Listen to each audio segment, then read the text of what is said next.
হয়েছে ওটা লাস্ট অল্প একটু অংশ আমাদের বাকি আছে সিলেবাসের, আর এটার পাশাপাশি আমরা ইংরেজির একটু অংশ দেখব। আজকে আমাদের ইনশাআল্লাহ লাস্ট ক্লাস হয়ে যাবে থিওরির জন্য। এরপরে আমরা এক্সামের পরে আবার কিছু ক্লাস শর্ট ক্লাস নিব।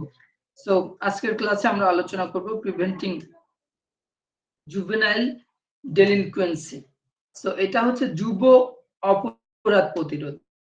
কিশোর কিশোরী বা যারা হচ্ছে যুবক যুবতী অনেকে আছে না, দ্যাট মিন্স আপনার এটা ধরা যায় যে আন্ডার 18 এজে যারা অপরাধ থাকে, সেই অপরাধ প্রবণতা কিভাবে দূর করা যায় বা কিভাবে এটা প্রতিরোধ করা যায়, এটা একটা গুরুত্বপূর্ণ বিষয় আছে আমাদের জানা দরকার। সো প্রিভেন্টিং জুভেনাইল ডেলিনকুয়েন্সি, সো এই ক্ষেত্রে এটা খুবই গুরুত্বপূর্ণ একটা সামাজিক উদ্দেশ্য, যা পরবর্তী প্রজন্মকে ইতিবাচকভাবে গড়ে তোলার জন্য অপরিহার্য। যুব অপরাধ বা যাকে আমরা জুভেনাইল ডেলিনকুয়েন্সি বলি, এটা এমন একটা আচরণ যা আইন বা সামাজিক নীতি লঙ্ঘন করে এবং এটি সাধারণত কিশোর কিশোরীদের মধ্যে ঘটে। এর প্রতিরোধে কিছু গুরুত্বপূর্ণ পদক্ষেপ রয়েছে, পদক্ষেপগুলো দেখব। সো তার আগে আমাদের এই যে কিশোর কিশোরীরা বিভিন্ন ধরনের অপরাধ করে থাকে, একটু বলেন দেখি। ফর এক্সাম্পল এখনকার সমাজে যেটা অহরহ যে টাইপের অপরাধ প্রবণতা বেড়েই যাচ্ছে, তো কোন টাইপের অপরাধগুলো বেশি বেড়ে যাচ্ছে? নিশ্চয়ই আমার সাথে একমত হবেন। ইভটিজিং এর ক্ষেত্রে, ইভেন কিশোর গ্যাং এর কিছু ব্যাপার আছে, তারা মাদক সেবন করে। সো অনেক সময় দেখা যায় যে মেয়েদেরকে নিয়ে মানে রেপ পর্যন্ত করে ফেলে, এরকম কিশোর গ্যাংদের মাধ্যমেও এটা ঘটে। হ্যাঁ, মাদক সেবনের কারণে বা ফিনান্সিয়াল, যখন টাকা পয়সার দরকার হয়, ফিনান্সিয়াল সমস্যা হয়, টাকা পয়সা দরকার হয়, খুব অল্প বয়সে দেখবেন যে রাস্তায় ছিনতাইয়ের কাজ করছে, ব্যাংক ডাকাতি। কিছুদিন আগে একটা ব্যাংক ডাকাতির নিশ্চয়ই ঘটনাটা আপনারা জেনেছিলেন, যে ব্যাংক ডাকাতি করতে যে ধরা পড়েছিল। তো খুব অল্প বয়সের শিশু বলা যেতে পারে, শিশু কিশোর আমাদের ন্যাশনাল অনুযায়ী 18 বছর নিচে শিশু ধরা হয়। তো সেই ক্ষেত্রে এই যুবকদের কিন্তু মানে ওদের সঙ্গ দোষ বা ওদের যে হ্যাবিট বা ওদের কি বলা যায়, ওদের রুটিন যদি চেঞ্জ হয়ে যায়, তাহলে কিন্তু ওরা অপরাধ প্রবণতা ওদের মধ্যে চলে আসে। এটা আমাদের প্রতিরোধ করাটা খুবই গুরুত্বপূর্ণ। কিছু স্টেজ আছে, কিছু বিষয় আছে, সেগুলো আমরা দেখব। ঠিক আছে, একটু এটা আমি যেগুলো পয়েন্ট বলেছি এর বাইরে কি কি অপরাধ থাকতে পারে যেটা অহরহ আমাদের সমাজে ঘটে চলেছে? হ্যালো, শুনতে পাচ্ছেন? হ্যালো, শুনতে পাচ্ছেন সবাই? জি স্যার, শুনতে পাচ্ছি। আপনারা কয়েকটা অপরাধের নাম বলেন।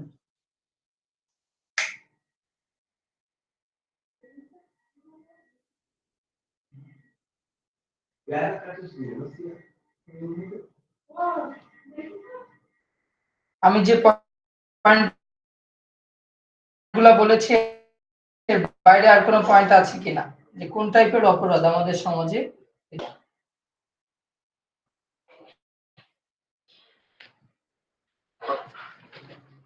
ওকে, আমরা সরাসরি আমাদের পয়েন্টে চলে যাই। দেখেন, এই যে অপরাধগুলোর কথা বললাম শিশু কিশোরদের মধ্যে ঘটে থাকে, এগুলা থেকে দূরে থাকতে হলে, এগুলা যদি আমরা প্রতিরোধ করতে চাই, সেই ক্ষেত্রে আমাদের কিছু পদক্ষেপ নিতে হবে।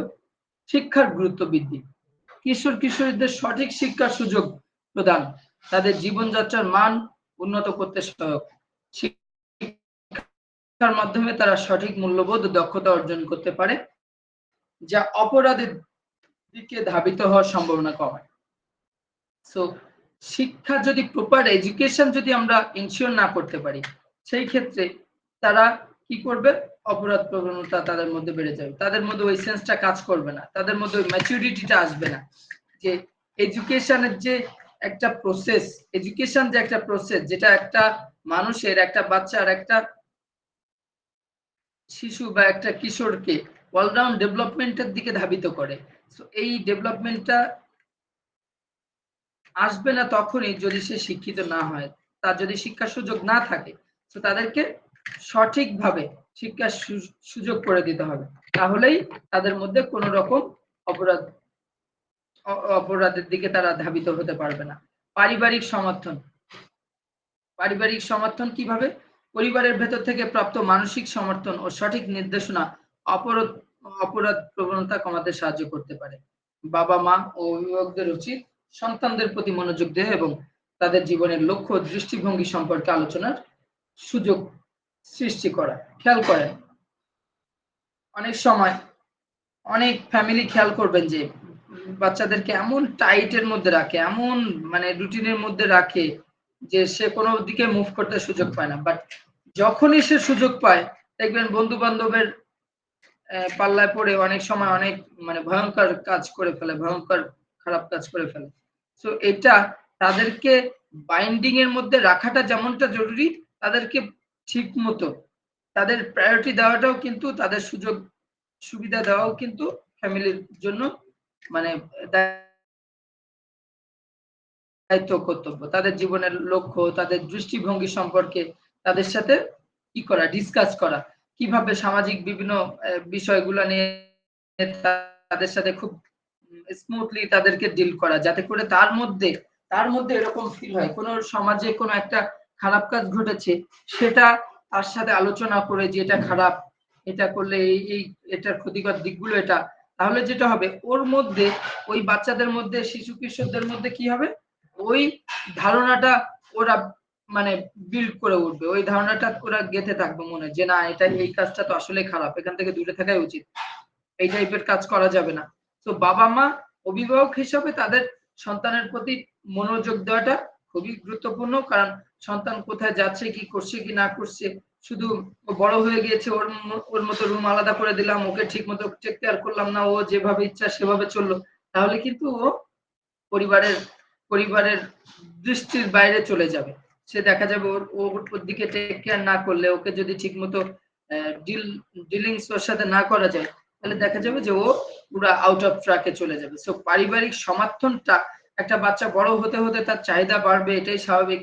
বিভিন্ন দিকে সে মুভ করতে চাইবে, ভালো লাগা কাজ করবে। একটা নির্দিষ্ট সময় পার হলে তার বিভিন্ন সাইকোলজিক্যাল ফিজিক্যাল সাইকোলজিক্যাল সব ম্যাটার গুলাকে খেয়াল করতে হবে এবং ফ্যামিলিকে ওইভাবে তাকে সমর্থন করতে হবে পজিটিভ ওয়েতে। সামাজিক কার্যক্রমে অংশগ্রহণ। কিশোর কিশোরীদের সামাজিক কার্যক্রম, খেলাধুলা, সাংস্কৃতিক বা স্বেচ্ছাসেবী কাজের মাধ্যমে যুক্ত রাখা, তাদের নেতিবাচক কর্মকাণ্ড থেকে দূরে রাখা এবং আত্মবিশ্বাস বৃদ্ধি করতে সাহায্য করা। কিভাবে? এই যে যদি আর্লি এজে বাচ্চারা যদি সোশ্যাল অ্যাক্টিভিটিস এ ইনভলভ থাকে, ধরে নেন খেলাধুলা, তাদেরকে একটা নির্দিষ্ট সময় খেলার সুযোগ দিতে হবে। বিভিন্ন কালচারাল ইভেন্ট গুলাতে তাদেরকে পার্টিসিপেট করতে হবে। বিভিন্ন সোশ্যাল ওয়েলফেয়ার রিলেটেড ওয়ার্ক, যে ওয়ার্ক এর ক্ষেত্রে তাদেরকে ইন্সপায়ার্ড করতে হবে যে এই কাজটা ভালো, এটা করতে হবে। তুমি বন্ধুদের নিয়ে এই কাজটা করো, ভালো ভালো কাজ করো, মানুষকে, অসহায় মানুষের পাশে দাঁড়াও। তারপরে হচ্ছে বন্যার্ত মানুষের পাশে দাঁড়াও। ঠিক আছে? যারা মানে খুবই সমাজে অবহেলিত, তাদের পাশে দাঁড়াও। তাহলে দেখা যাবে ওর মধ্যে যখন এই বাচ্চাদের মধ্যে ভালো কিছু, ভালো গুণ বেড়ে ওঠে, আর মানুষের মাধ্যমে তারা প্রশংসা পায়, ইন্সপায়ার্ড হয়, তখন দেখা যায় তার মাধ্যমে খারাপ কাজ হওয়াটা খুবই ডিফিকাল্ট হয়ে যায়। সে খারাপ কাজ করতেই চায় না। মনোবৈজ্ঞানিক সহায়তা।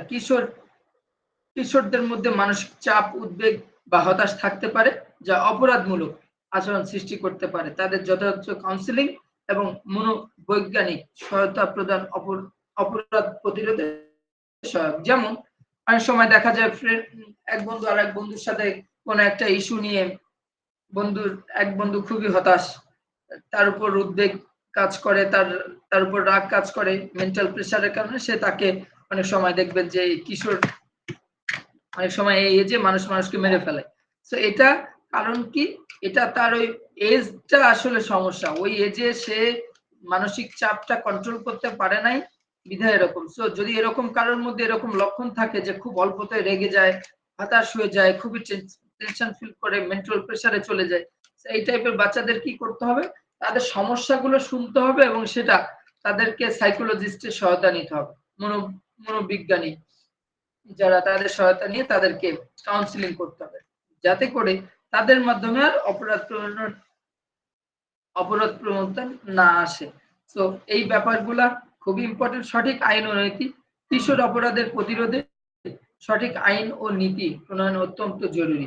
কিশোরদের জন্য আলাদা আদালত ব্যবস্থা, রিহ্যাবিলিটেশন প্রোগ্রাম এবং অন্যান্য সহায়ক পদক্ষেপ গ্রহণ করা উচিত। দেখেন আমাদের দেশে অনেক সময় বাচ্চারা খারাপ কাজ করলে তাদেরকে কিন্তু শিশু সংশোধনাগার টাইপ আছে বাংলাদেশে অনেকগুলা, যাদেরকে অ্যাকচুয়ালি জেলখানা বলে না, বাট লাইক জেলখানা, জেলখানার মতো জায়গা। সেখানে তারা কি করে, বাচ্চাদেরকে, যাদেরকে 18 বছরের নিচে কেউ যদি অপরাধ করে থাকে, তাদেরকে নির্দিষ্ট ওয়েতে সেই সমস্ত জায়গাতে রাখা যায়। দেখবেন যে অনেকেই খুন করে আছে, খুনের আসামি হয়ে আছে, অনেকে রেপ কেসের আসামি হয়ে আছে, অনেকে ছিনতাইকারী, সেরকম অনেকে অনেক ড্রাগ অ্যাডিক্টেড। সেই টাইপের বাচ্চাদেরকে কি করে, এই শিশু কিশোরদেরকে ওই নির্দিষ্ট জায়গাতে রেখে তাদেরকে ট্রিটমেন্ট করানো হয়। এই ট্রিটমেন্ট করানো কিভাবে হয়, তাদেরকে ওখানে সাইকোলজিস্ট আছে, ওখানে ডাক্তার আছে, ওখানে আপনার ওদের সব রকমের সুবিধা দিয়ে তাদেরকে কি করতে হয়, ওরা যে টাইপের অপরাধ করে এখান থেকে তারা যেন ফিরে আসতে পারে। তাদের পুরো মেন্টাল, মানে কি বলা যায়, মেন্টাল প্রেসার থেকে শুরু করে তাদের সাইকোলজিক্যালি তাদেরকে এমন ভাবে ডিল করা হয় যাতে করে তারা খুব ভালোভাবে নিজের লাইফটাকে গোছাতে পারে, সেরকম জায়গাতে আসতে পারে। সেই জন্য সঠিক আইন ও নীতি। একটা বাচ্চা কোন একটা ভুল কাজ করে ফেললো, মানে ভুলবশত কোনো একটা কাজ করে ফেললো যেটা খুবই আইনের চোখে অপরাধ, চরম অপরাধ, তাকে নিয়ে ফাঁসি দিয়ে দিলেন, তাহলে সেটা হবে না। তাকে ওই নির্দিষ্ট ওয়েতে সঠিক আইন এবং নীতি প্রণয়ন তার উপর করতে হবে এবং সেটার জন্য আলাদা আলাদা আদালত, এই আলাদা আদালতের ব্যবস্থা করতে হবে। রিহ্যাবিলিটেশন, অর্থাৎ সে যদি কোনো মানসিক ইসে ভোগে তাকে রিহ্যাবিলিটেশন প্রসেসে নিয়ে যেতে হবে। ড্রাগ অ্যাডিক্টেড হলে তাকে সেইভাবে রিহ্যাবিলিটেশন প্রোগ্রামে আওতাধীন নিতে হবে যাতে করে ওটা থেকে সে ফিরে আসতে পারে। শুনতে পাচ্ছেন? জি স্যার, শুনতে পাচ্ছি।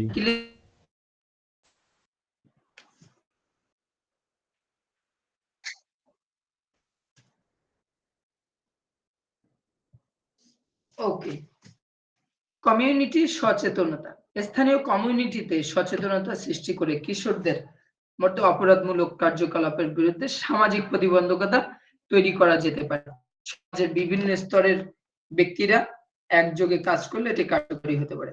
দেখেন, স্থানীয় কমিউনিটিতে সচেতনতা বৃদ্ধি সৃষ্টি করা, কিশোরদের মধ্যে অপরাধমূলক কার্যকলাপের বিরুদ্ধে সামাজিক প্রতিবন্ধকতা তৈরি করা যেতে পারে। যেমন লোকাল এরিয়া গুলাতে এই কিশোর অপরাধ কোন টাইপের অপরাধ করতে পারে, সেই টাইপের অপরাধ নিয়ে বিভিন্ন স্লোগান, বিভিন্ন প্রোগ্রাম, বিভিন্ন অনুষ্ঠান করা যেতে পারে। সেটা কোনো সাংস্কৃতিক প্রোগ্রামের মাধ্যমে হতে পারে বা অন্য মাধ্যমেও সেমিনার টাইপের হতে পারে। এভাবে সমাজে সচেতনতা বৃদ্ধি করা যেতে পারে যে এই টাইপের কাজ, এটা খুবই জঘন্য, এটা করা যাবে না, এই টাইপের কাজ থেকে সবাইকে দূরে থাকতে হবে। আমাদের সমাজে যদি এরকম কাজ হয়ে থাকে তাহলে আমরা তাদেরকে এই শাস্তির আওতায় নিয়ে আসতে হবে। এভাবে একটা কমিউনিটিকে সচেতনতার মাধ্যমে ওই এলাকার যারা কিশোর কিশোরী আছে তাদেরকেও অপরাধ থেকে দূরে রাখা, প্রতিরোধ করা সম্ভব। রোল মডেল এবং মেন্টরশিপ, ইতিবাচক রোল মডেল এবং মেন্টরশিপ প্রোগ্রাম কিশোরদের জীবনে একটি দিশা দিতে পারে এবং অপরাধের পথে যাওয়া থেকে বিরত রাখতে সাহায্য করে। তারা যদি সঠিক নির্দেশনা পায় তবে অপরাধ থেকে দূরে থাকতে পারে। খেয়াল করেন, অনেক সময় দেখা যায় যে এলাকার, দেখবেন যে অনেক টিচারদেরকে অনেকে খুব মেন্টর ভাবে, আইডল ভাবে, ঠিক আছে, এলাকার আছে, দেখবেন যে বাচ্চারা অনেক সময় বাবা মা কি করে, তুই উমুকের সাথে ঘুরবি, ভালো ছেলেদের সাথেই ঘুরতে বলে। তারপরে যদি ভালো অনেক ছেলেরা বকে যায়, তাদেরকে বাবা মা কি করে, অনেক সময় অনেক টিচার বা এলাকায় যারা ভালো মানুষ তাদের তাদের কাছে দিয়ে দেয় যে আমার ছেলেকে একটু বোঝানোর জন্য। তখন তারা কি করে, ওকে নিজের কাছে রাখে। নিজের কাছে কিভাবে রাখে, যে তুই আমার সাথেই ঘুরবি বা তুমি আমার সাথেই, এখন থেকে তুমি আমার বাসায় আসবা, সময় দিবা, এই কাজ করবো এই কাজ করবো, এরকম ভাবে তাদেরকে মনিটরিং করে, যাতে করে তারা ওই ধরনের খারাপ কাজ থেকে দূরে থাকতে পারে, নিজেদেরকে নিজের মানে ব্যাড সার্কেল থেকে দূরে রাখতে পারে। তো অনেক সময় এই দেখা যায় যে বাবা মায়ের কথা শুনে না বাচ্চারা, বাট টিচারের কথা অনেক গুরুত্ব দিয়ে শুনে। তো সেই ক্ষেত্রে টিচাররা কি করেন, টিচাররা ওই বাবা মায়ের সাহায্য নিয়ে ওই ছেলেকে, যেহেতু টিচারের কথা শুনে, টিচার সেভাবে গাইড করেন। ইভেন যার কথা শুনে তাকেই মডেল হিসাবে রোল প্লে করতে হয় বাচ্চাদেরকে সঠিক পথ দেখানোর জন্য, সঠিক দিক নির্দেশনা দেওয়ার জন্য, যে তুমি এভাবে এভাবে করো, ঠিক মতো তুমি স্কুলে যাবা, রেগুলার স্কুলে যাবা, টাইমলি খেলাধুলা করবা, মানে এমন ভাবে তারা রুটিনটা সেট আপ করে দেয় যাতে করে সে আর কি করে, সে আর অপরাধমূলক কাজ করার সময় না পায়। যুব অপরাধ প্রতিরোধ একটি যৌথ প্রচেষ্টা, যেখানে পরিবার, বিদ্যালয়, সমাজ এবং সরকার সকলেই গুরুত্বপূর্ণ ভূমিকা পালন করে। অর্থাৎ এই যে মানে আমাদের দেশে ইয়তরা যে অপরাধ প্রবণতা ইয়তদের মধ্যে আছে, এটা চাইলে শুধু একদিনেই সম্ভব না, এটা একটা যৌথ উদ্যোগ নিয়ে এই কাজগুলো পসিবল। একজন চেষ্টা করলে সম্ভব না, যৌথ প্রচেষ্টা দরকার, যেখানে পরিবার থেকেই শুরু হবে, বিদ্যালয়, সমাজ এবং গভর্নমেন্ট সবাই গুরুত্বপূর্ণ ভূমিকা পালন করবে, তাহলেই এই অপরাধ থেকে আমাদের দেশের শিশুদেরকে প্রতিরোধ করা পসিবল হবে। এরপরে এখানে দুটা সন্ধানী এবং বাঁধন, দুটা এনজিওর কথা বলা হয়েছে। সন্ধানী এবং বাঁধন আমরা একটু অ্যাট এ গ্লান্স দেখি। সন্ধানী এবং বাঁধন সংস্থা দুটি আলাদা সামাজিক সংস্থা, যা বাংলাদেশের বিভিন্ন সেবামূলক কার্যক্রম পরিচালনা করে থাকে। অনেক সময় অনেকে আপনারা হয়তো এটার সাথে পরিচিত না, তারপরেও এটা আপনাদের সিলেবাসে যেহেতু দেওয়া আছে, একটু খেয়াল করবেন।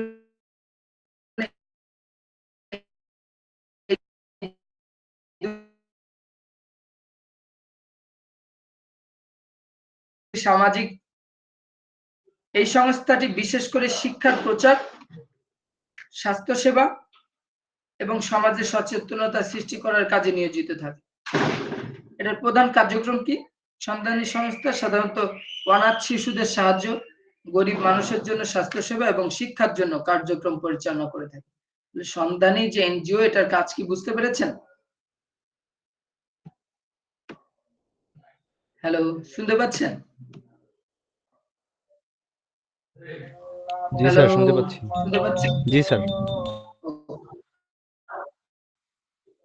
এখন আসেন বাঁধন, এটা আরেকটা সংস্থা, বাংলাদেশ অ্যাসোসিয়েশন অফ দা ডিফ বলা হয়। বাংলাদেশের মূক ও বধির জনগণের জন্য একটি অন্যতম সংস্থা। এই সংস্থা মূক ও বধির মানুষের অধিকার, শিক্ষা এবং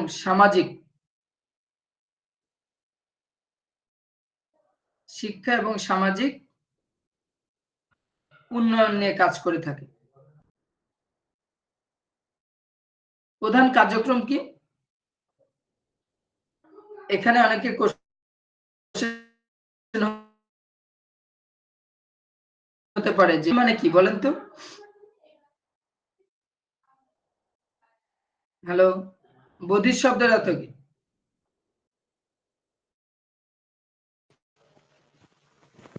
স্যার, বধির মানে যে কথা বলতে পারে না, বাক প্রতিবন্ধী।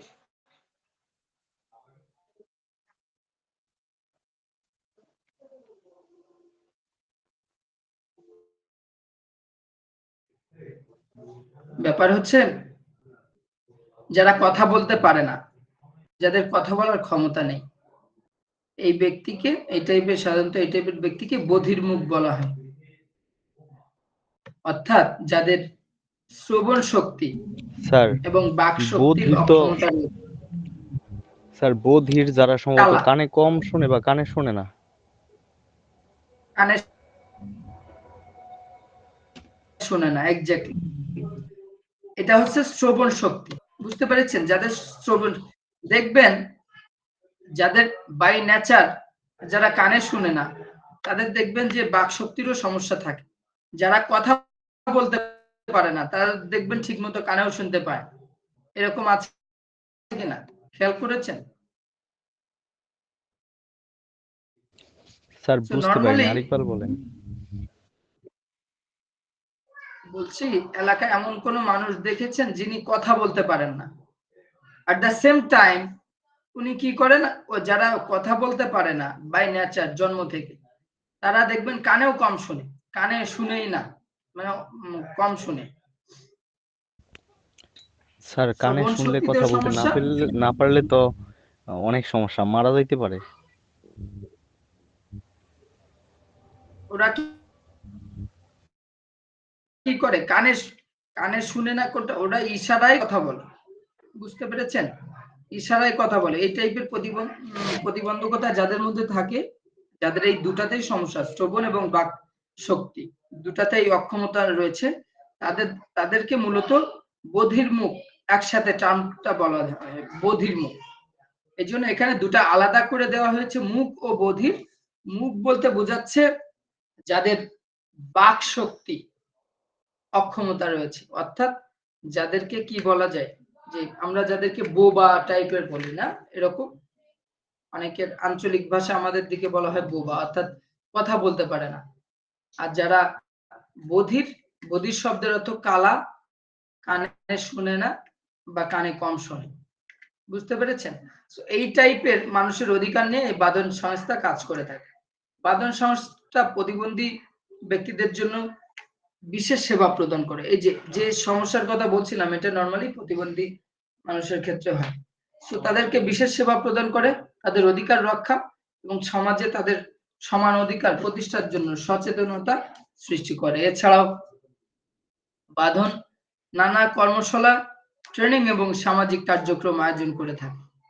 এই দুটি সংস্থা সমাজের বিভিন্ন সেক্টরে গুরুত্বপূর্ণ ভূমিকা পালন করেছে, তবে তাদের উদ্দেশ্য এবং কর্মপরিধি কিছুটা ভিন্ন। খেয়াল করে থাকেন, বাঁধন হচ্ছে এক কথায় মুক ও বধির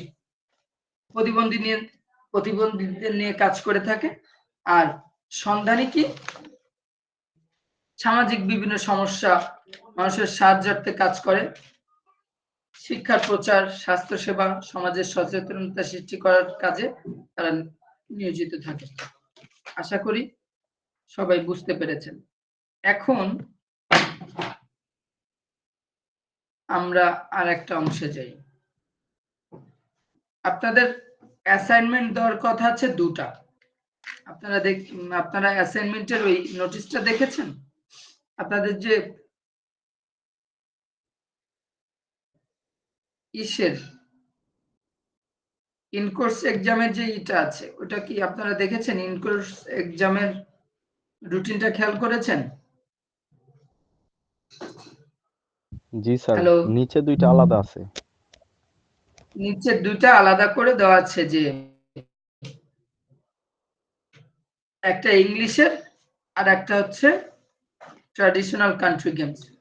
এই দুটো অ্যাসাইনমেন্ট দিতে হবে। ইংরেজির অ্যাসাইনমেন্টটা আমি গতদিন বলে দিয়েছি, কভার লেটার উইথ সিভি, তাই না? তো আমি একটু, জি স্যার। এটা বিভিন্ন অ্যাঙ্গেলে করা যায়, আমি একটু আমার একটা কভার লেটার আপনাদেরকে দেখাই।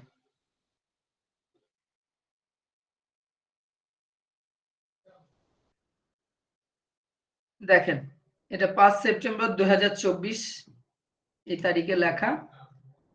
ধরুন আপনি কোন একটা প্রতিষ্ঠানে চাকরির জন্য, এখন তো ডিজিটাল যুগ,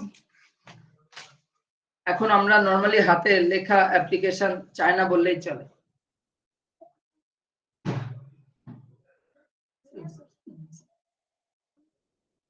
যে কারণে আমাদের কি করতে হয়, আমরা অনেক সময় টাইপিং অ্যাপ্লিকেশন করি, অনেক জায়গাতে অ্যাপ্লিকেশন দিই না, সরাসরি সিভি দিয়ে দিই, বাট কভার লেটারটা খুব গুরুত্বপূর্ণ ভূমিকা পালন করে। একটু খেয়াল করেন, আমি এটা জাস্ট আমার মতো করে লেখা, আপনারা বিভিন্ন মডেলে পেতে পারেন। সো কভার লেটারটা কেমন? ধরেন আপনি একটা লেটার লিখছেন ওই প্রতিষ্ঠান প্রদানের কাছে যেখানে আপনি চাকরির জন্য ট্রাই করবেন, নিজের সিভিটাকে পাঠাবেন, অ্যাপ্লিকেশন করবেন। সো আমার লেটারটা এরকম ছিল, date 5th September 2024 to the principal, the Aga Khan Academy, Dhaka. Subject: application for the post of physical education teacher. Dear sir, এখানে আপনি যে অ্যাপ্লিকেশন করবেন সেটার একটা প্রসেস আপনি এখানে জাস্ট এটার মধ্যে লিখে দেবেন। আমি এখানে গ্রিটিংস দিয়েছি। This is Abdul Rahim. I'm working as a physical education teacher since 2018. I have completed my BSc and MSc in physical education and sports science from Joshua University of Science and Technology. I would like to take challenge to learn new things to help and build up my career. I'm diligent, cooperative, self-confident, self-motivated, excellent communication skill, and punctuality towards my work. I have seen a job circular of your institution. I think Aga Khan Academy, Dhaka is one of the best and model institution in Bangladesh as well as in the world. I have sent my CV with application letter. I'm requesting you to allow me to sit in the teachers recruitment examination. Regards, Abdul Rahim. So এটা আমার একটা application লিখেছি। আপনারা অনেক formal ওয়েতে এই টাইপের cover letter দেখতে পাবেন, অনেক এই টাইপের ফর্মাল ওয়েতে দেখতে পাবেন। আমি একটু ভিন্নভাবে লিখেছি যাতে করে এখানে একটু ওরা অ্যাট্রাকশনটা দেয়। খেয়াল করেন, আমি লিখেছি ওই নিজের সম্পর্কে, কিন্তু এখানে বলেছে আমার এডুকেশন ব্যাকগ্রাউন্ড, দেন আমার পার্সোনাল যে ক্যারেক্টারিস্টিক্স, পার্সোনাল ক্যারেক্টার সম্পর্কে ওখানে কিছু লেখা আছে। দেন আমি যখন জব সার্কুলারটা দেখেছি, সো কেন ওখানে অ্যাপ্লাই করতে চাই, এখানে ওই প্রতিষ্ঠান সম্পর্কে একটু দেখেন লিখেছি কি, আই থিংক, মানে তাদেরকে একটু বড় করে দেওয়ার জন্য এটা লেখা, বড় করার জন্য। I think Aga Khan Academy, Dhaka is one of the best and model institution in Bangladesh as well as in the world. সারা পৃথিবীতে বাংলাদেশ ছাড়াও অন্যান্য দেশেও এই একাডেমির স্কুল আছে, যে কারণে এটা in the as well as in the world দিয়েছে। সো এটা হচ্ছে তাদেরকে একটু, অনেক সময় হয় না যে তাদেরকে একটু প্রশংসা করা, সো তাদেরকে প্রশংসা করলে তারা যখন কভার লেটারটা দেখবে খুশি হবে। এই জন্য এখানে আপনারা অনেক অ্যাপ্লিকেশনের ফরম্যাট দেখতে পারেন, may I therefore pray and hope that you would be kind enough to grant me, এরকম ইত্যাদি ইত্যাদি। বাট আমি এখানে খুব সিম্পল সেন্টেন্সে দিয়েছি, I am requesting you to allow me, আমি আপনার কাছে অনুরোধ করছি, টু অ্যালাউ মি, আমাকে কি অ্যালাউ করেন, me to sit in the teachers recruitment exam, এই টিচার্স রিক্রুটমেন্ট এক্সামে বসার জন্য আমাকে অনুমতি দেওয়ার জন্য আপনার কাছে অনুরোধ করছি। রিগার্ডস, এটা একটা কভার লেটার, এটা আপনারা ভিন্ন অ্যাঙ্গেলেও লিখতে পারেন। বুঝতে পেরেছেন? Cover letter. এরপরে হ্যালো, একটু রেসপন্স করেন সবাই, শুনতে পাচ্ছেন, দেখতে পাচ্ছেন? জি স্যার দেখতে পাচ্ছি। আমি আবারও বলছি, এটা ভিন্ন অ্যাঙ্গেলেও করা যেতে পারে। আপনারা চাইলে আরো ফর্মাল ওয়েতে লিখতে পারেন। এটা জাস্ট আমার নিজের লেখা, আমি দেখেছি বিভিন্ন ধরনের লেখা এখানে থাকে, বাট কভার লেটারটা এমন ভাবে লেখা উচিত যাতে করে তাদেরকে অ্যাট্রাকশন করে। দেখেন আমি এখানে application the post of physical education teacher দিয়েছি, আমার নাম থেকে শুরু করে আমি এখানে আমার এক্সপেরিয়েন্সটাও কিন্তু এখানে উল্লেখ আছে। I'm working as a physical education teacher since 2018, 18 সাল থেকে আমি ফিজিক্যাল এডুকেশন টিচার হিসেবে কাজ করছি। সো এখানে আমার এক্সপেরিয়েন্সটা এখানে উল্লেখ আছে। ইন দ্য মিন টাইম আমার এডুকেশন ব্যাকগ্রাউন্ডটা কিন্তু এখানে উল্লেখ আছে। এরপরে আমি চ্যালেঞ্জ নিতে পছন্দ করি, আমার কিছু ক্যারেক্টারিস্টিক্স, বৈশিষ্ট্য এখানে দিয়েছি যাতে করে তারা বুঝতে পারে যে এই মানুষটা কেমন, এই মানুষের পার্সোনালিটি কেমন। আরো আমি তাদের প্রতিষ্ঠান সম্পর্কেও একটু পজিটিভ কিছু কথাবার্তা বলেছি এবং আমি কি করেছি আমার সিভিটাও সেন্ড করেছি, এখানে লিখে দিয়েছি I have Saint my CV with application letter, application এই যে কভার লেটার যেটা বলছি এটার সাথে সাথে সিভিটা সেন্ড করেছি। এবং আমি তাদের কাছে অনুরোধ করছি যাতে করে ওই এক্সামটাতে বসতে পারি। এটাও এক ধরনের একটা ফর্মালিটিস, যাতে করে ওদের মধ্যে আরো বেশি সফট কর্নার তৈরি হয় এবং ওরা সুযোগটা দেয়। এটা বুঝতে কি কারো কোনো অসুবিধা হয়েছে এই কভার লেটারটা? জি না স্যার। এটা নিয়ে যদি কারো কোনো কোশ্চেন থাকে, আপনারা অনেক অনেক কভার লেটার অনলাইনেও পাবেন। এরকম একটা কভার লেটার যেখানে উল্লেখ করা থাকে, অনেক জায়গাতে বাংলায় আবেদন করার উল্লেখ থাকে, সো বাংলা একটা দরখাস্ত এরকম লিখে সিভির সাথে একদম টপে কভার লেটারটা দিয়ে দিলে কি হয়, সুবিধা হয়। অ্যাপ্লিকেশনটা অ্যাট এ গ্লান্স তারা দেখে একটা সিদ্ধান্ত নিতে পারে। এখন দেখেন আমার একটা সিভি আপনাদেরকে একটু দেখাই, যদিও পুরানো সিভি, তারপরে এই সিভিটাতে নরমালি এরকম একটা ফরম্যাট থাকে, এখন তো সব অনলাইনেই থাকে। সো সিভির ফরম্যাটটা খেয়াল করেন, নাম, মেইলিং অ্যাড্রেস, এখানে মোবাইল নাম্বার, ইমেল নাম্বার, আর রাইট সাইডে ছবি আছে, এখানে ক্যারিয়ার অবজেক্টিভস দেওয়া আছে। অনেকের এখানে এক্সপেরিয়েন্স পাবেন না, আরো অন্য কিছু দেওয়া থাকতে পারে, সরাসরি এডুকেশন ব্যাকগ্রাউন্ড দেওয়া থাকতে পারে, বাট আমি এখানে এক্সপেরিয়েন্স দিয়েছি কেন, বিকজ আমার একটা লম্বা একটা এক্সপেরিয়েন্স আছে, টিচিং এক্সপেরিয়েন্স। সো যাতে করে আমার সিভিটা তারা ওই শেষ, নরমালি অনেক ফরম্যাটে আপনারা দেখবেন এক্সপেরিয়েন্সটা সবার শেষে দেওয়া, আমি কি করেছি একটু ভিন্নভাবে ট্রিক্স কাজে লাগিয়েছি। দেখেন এই ফার্স্ট পেজটা দেখলেই কিন্তু আমার এক্সপেরিয়েন্স তারা বুঝতে পারবে যে আমি কতটুকু, আমি আদৌ এক্সপেরিয়েন্সড কিনা। সো তাহলে তাদের মধ্যে একটা পজিটিভ সেন্স কাজ করবে যারাই এই সিভিটা দেখবে। আমার এক্সপেরিয়েন্সটা এই এক পেজের এক্সপেরিয়েন্স এখানে দিয়েছি, এরপরে আমার এডুকেশন কোয়ালিফিকেশন এখানে আমি দিয়েছি, বুঝতে পেরেছেন?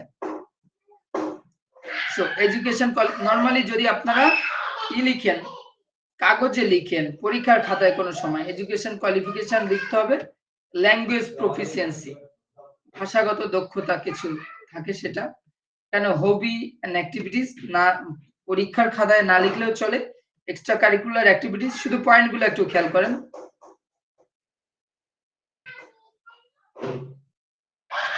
এক্সট্রা কারিকুলার অ্যাক্টিভিটিস, আমি এখানে যেহেতু ফিজিক্যাল এডুকেশন টিচার, আমি এখানে পার্টিসিপেশন ইন স্পোর্টস দিয়েছি, পার্টিসিপেশন ইন স্পোর্টস, আমার যে স্পোর্টস পার্টিসিপেট করেছি, সো সেগুলার একটা হাইলাইট পয়েন্ট এখানে দিয়েছি, আরো বেশি বেশি হয়, বাট আমি এখানে উল্লেখ করে দিয়েছি কোন টাইপের গেমগুলোতে আমি ইন্টারন্যাশনাল সেমিনার বা ট্রেনিং এ কোন টাইপের ট্রেনিং গুলাতে অংশগ্রহণ করেছি সেটা দিয়েছি, পার্সোনাল কিছু স্কিল, প্রফেশনাল কিছু স্কিল, এর সব শেষে পার্সোনাল ইনফরমেশন দিয়ে শেষে রেফারেন্স, দুইজন মানুষের রেফারেন্স দিয়েছি, এবং শেষে এনশিওর করেছি একটা ডিক্লারেশন দিয়েছি যে I declare that the information provided above is correct, উপরে সকল ইনফরমেশন যেগুলো আমি দিয়েছি সবগুলা কি সঠিক দিয়ে একটা সিগনেচার দিয়েছি। তো এটা হচ্ছে আমার সিভি, একটু শর্ট করেই করেছি, আরো বড় হয়ে যায় বাট শর্ট করে করেছি। এই সিভিটা যদি কেউ দেখে তাহলে আমার সম্পর্কে ডিটেইল এখানে লেখা আছে, বুঝতে পেরেছেন? ডিটেইল লেখা, এডুকেশন ব্যাকগ্রাউন্ড থেকে শুরু করে আমার টিচিং এক্সপেরিয়েন্স, আমার পার্সোনাল ইনফরমেশন সবকিছু। যখন আপনারা পরীক্ষার খাতায় করবেন সেই ক্ষেত্রে কি করবেন, পরীক্ষার খাতায় এরকম উপরের যে অ্যাড্রেসটা দেখতে পাচ্ছেন, নাম সহ অ্যাড্রেস, এটা লিখবেন। এটা লেখার পরে আপনারা একদম শেষে শেষের দিকে যেটা আমরা দিয়েছি পরীক্ষার খাতায় লেখার ক্ষেত্রে শেষের দিকে আমরা দিয়েছি কি পার্সোনাল ইনফরমেশন, এই পার্সোনাল ইনফরমেশনটা দিবেন। দেওয়ার পরে এখানে আপনারা দিবেন কি এরপরে এডুকেশন ব্যাকগ্রাউন্ড দিবেন, দিয়ে শেষে কিছু হবিস অথবা প্রফেশনাল স্কিল পার্সোনাল স্কিল দিয়ে রেফারেন্স দিয়ে দিবেন। যেহেতু পরীক্ষার খাতায় খুব লম্বা সিভি করাটা অনেক সময় সাপেক্ষ, বাট আলটিমেটলি আপনারা যদি চাকরির ক্ষেত্রে অ্যাপ্লিকেশন করতে চান সেই ক্ষেত্রে এরকম ফরম্যাট বা বাজারে আরো অনেক ফরম্যাট পেতে পারেন, অনলাইনে অনেক ফরম্যাট পেতে পারেন যেগুলো আপনারা চাইলে, অনেকে বিভিন্ন জায়গাতে অলরেডি জব করছেন, আবার সিভি অনেকে ক্রিয়েট করতে হয় কিভাবে করবেন বুঝতেও পারছেন না, তো এরকম ভাবে কিন্তু আপনারা সিভি তৈরি করতে পারেন। যখন কোনো প্রতিষ্ঠানে অ্যাপ্লাই করবেন সেই ক্ষেত্রে এই সিভিটা তো দিবেনই, এর উপরে কভার লেটারটা দিয়ে দিবেন কোন পোস্টে অ্যাপ্লাই করছেন, একটু just application type. So cover letter দিলে ওইটা ওই আরো সিভিটা ওটা আরো জোরালো করে যে আপনি একটা দরখাস্ত করেছেন। বুঝতে পেরেছেন? এখন এই ব্যাপারে কোনো কোশ্চেন আছে কিনা আপনাদের?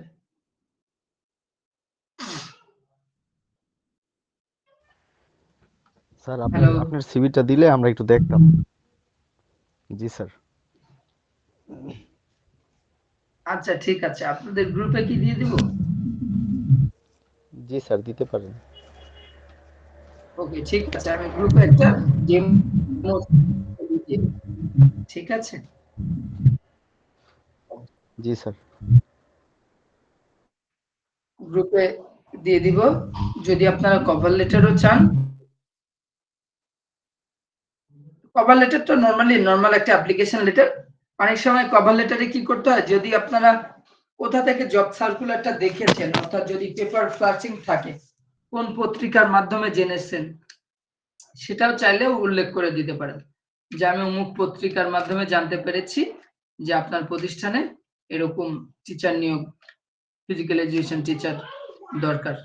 তো আমি আমার একজন ক্যান্ডিডেট হিসাবে, একজন প্রার্থী হিসাবে আমি নিজেকে নিজের এই দরখাস্ত এবং সিভি প্রেরণ করছি নিজের। এরকম ভাবে আপনারা চাইলে দিতে পারেন, আমি আপনাদেরই দেব। আর কোনো কোশ্চেন আছে? স্যার সিভিটা কি কালকে নিয়ে আসবো? এটা যেটা করতে হবে, এটা আপনাদের অফিসের যে ডেডলাইন দিছে ওই ডেডলাইনের মধ্যে আপনাদেরকে দিতে হবে। বুঝতে পেরেছেন? আর এটার সাথে সাথে ট্র্যাডিশনাল কান্ট্রি গেমস এর ক্ষেত্রে কি করতে হবে? ট্র্যাডিশনাল কান্ট্রি গেমস এর আপনারা যেটা করবেন, আপনাদের অ্যাসাইনমেন্ট থাকবে। অ্যাসাইনমেন্ট হচ্ছে যে কোনো 10টা গেমস, যে কোনো কয়টা গেমস? 10টা গেমস। 10টা গেমস নিজের পছন্দ মতো 10টা গেমস লিখে জমা দিবেন, হাতে লিখে। স্যার এটা বিস্তারিত অ্যাসাইনমেন্ট। নাকি? 10টা গেমস আমরা যেভাবে দেখেছি, যেভাবে পারেন, শর্টকাটে যদি আপনি বোঝাতে পারেন তাহলে ফাইন, আর যদি বিস্তারিত দিতে চান দিবেন। স্যার চিত্র দেওয়া এমন দরকার ভাবে আছে? লিখবেন যেন আপনার অ্যাসাইনমেন্টটা যে কেউ দেখলে ওই গেমটা শিখে যায়। স্যার চিত্র দিব? চিত্র দিতে পারলে ভালো, যদি দিতে চান তাহলে তো ডেফিনেটলি ভালো। এটা আপনাদের লাস্ট সেমিস্টারের অ্যাসাইনমেন্ট, যেহেতু আপনারা ফার্স্ট সেমিস্টারে নরমালি অ্যাসাইনমেন্ট করেন নাই বেশিরভাগই, সেটার উপর ভিত্তি করে আপনাদের মার্ক, এটা আমাদের হাতের যে মার্ক থাকবে সেটা আমরা দিব। যারা গ্রুপে ক্লাস করে নাই তাদেরকেও আমরা এটা অ্যানাউন্সমেন্ট দিয়ে দেবো যে 10টা গেমস যেন জমা দেয়। না জমা না দিলে তাদের নাম্বারে প্রভাব পড়বে। নাম্বার, তারা হাতের যে নাম্বার থাকে অ্যাসেসমেন্ট, কন্টিনিউয়াস অ্যাসেসমেন্ট যেটা থাকে, সেই অ্যাসেসমেন্টে তারা নাম্বার কম পাবে। অনেকে দেখা যায় যে সারা বছর ক্লাস করে না, আবার নাম্বার যদি তাদেরকেও বেশি দিই, এটা ইনজাস্টিস হয়ে যায়। তো সেই ক্ষেত্রে আমরা এটা ফলো করব। সবাই বুঝতে পেরেছেন? জি স্যার। স্যার এরপরে দুইটা যদি বিষয়ের স্যার অল টুগেদার বাকি আছে দুইটা বিষয়, একটু স্যার কাইন্ডলি দিয়ে দিবেন। হ্যাঁ, দিয়ে দেবো। তাহলে ইংরেজিটা বাকি আছে, আর আরেকটা বাকি আছে, ট্র্যাডিশনাল কান্ট্রি গেমসটা বাকি আছে না? জি স্যার। ওকে, আচ্ছা দিয়ে দিব। আর কালকে আপনাদের প্র্যাকটিক্যাল ক্লাস আছে, আপনারা সবাই কয়টা টাইমটা দেখেছেন? স্যার 10:30। হ্যাঁ, 10:30।